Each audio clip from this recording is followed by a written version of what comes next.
a bad Christian, you're not a real Jesus follower, if you're not willing to use the power of government to just, feed the masses, of course.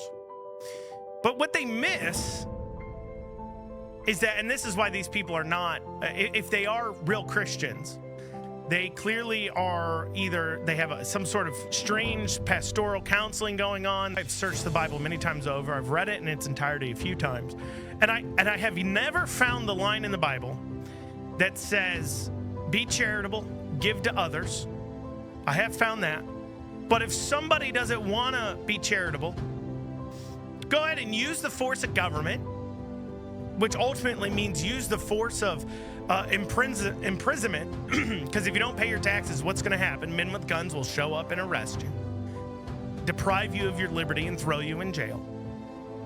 So use the force of government to make people be charitable. I've never found that. I never heard the Jesus teaching where he said, be charitable, and if your neighbor doesn't want to be charitable, well, have the Romans bring some spears and make them be charitable. No, he wants us to choose to do it. And there's wisdom there too as well, because when you are picking how to be charitable, who to be charitable to, it provides a certain amount of oversight that you don't see with the government. You probably personally know the people you're being charitable with. You know what their needs are, but also that personal relationship creates shame. And that's the thing missing from our system. It's not just the waste and fraud, but man, the shame is missing. It used to be shameful to have to ask for help. And by having to look somebody in the eye and say, I have failed to feed my family, I've failed to take care of them, can you please help me?